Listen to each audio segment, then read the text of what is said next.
the Russian Federation and three key states, Burkina Faso, Mali, and Niger. These countries form the Alliance of Sahel States, or AES. In early April 2025, the AES held its first official consultations with Russia in Moscow. This event signals a deepening partnership between these countries. The motivations behind this alliance are complex and multifaceted. The Sahel states are grappling with a multitude of challenges. These include poverty, climate change, and a persistent threat from Islamist insurgencies. The AES countries perceive a lack of support from Western powers in addressing these issues. They view Russia as a more reliable partner. Russia, for its part, sees an opportunity to expand its influence in Africa.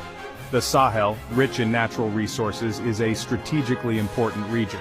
Russia aims to establish itself as a major player in the region.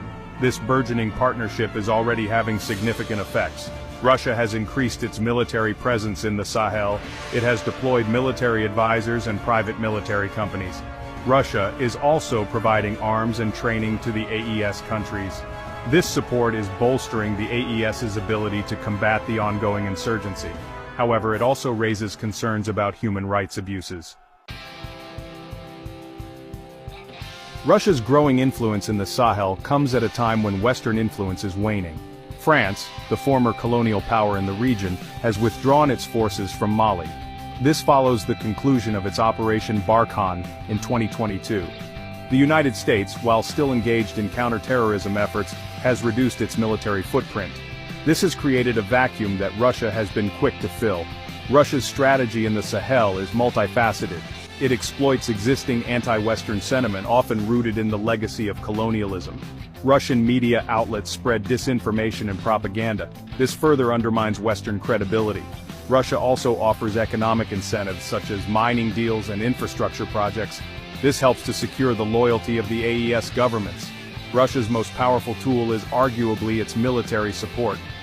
The Wagner Group, a private military company linked to the Russian government, has been particularly active in the Sahel. Wagner mercenaries have been accused of human rights abuses. Despite this, they have proven effective in combating insurgents. The recent creation of the Africa Corps, directly controlled by the Russian Defense Ministry, signals Russia's long-term commitment to the region.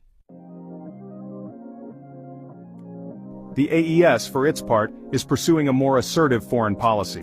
It seeks to position itself as a counterweight to Western influence. The AES countries have withdrawn from regional organizations perceived as pro-Western. This includes the G5 Sahel Force, a military alliance backed by France. The AES is instead strengthening ties with Russia and other non-Western partners. Economically, the AES aims to gain greater control over its natural resources. The region is rich in gold, uranium, and other minerals. The AES countries are seeking to renegotiate mining contracts with Western companies. They are demanding more favorable terms. Russia, with its own interests in resource extraction, is well positioned to benefit from this shift. The AES's ultimate goal is to achieve greater autonomy and security. It seeks to do this by reducing its reliance on the West. The alliance with Russia is central to this strategy. Whether this partnership will deliver the desired results remains to be seen. The growing partnership between the AES and Russia has significant implications for the Sahel and beyond.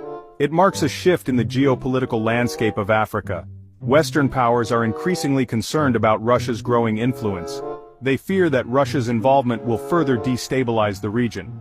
There are also concerns about Russia's disregard for human rights and democratic norms. The West faces a dilemma.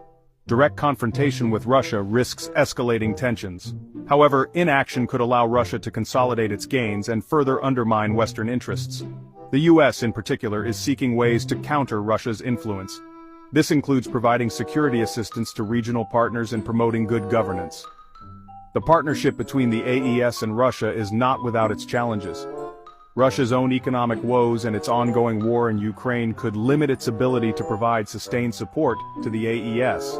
There are also internal divisions within the AES. These could threaten the alliance's long-term viability. Despite these challenges, the partnership between the AES and Russia represents a significant development in the Sahel. Its implications will continue to shape the region for years to come.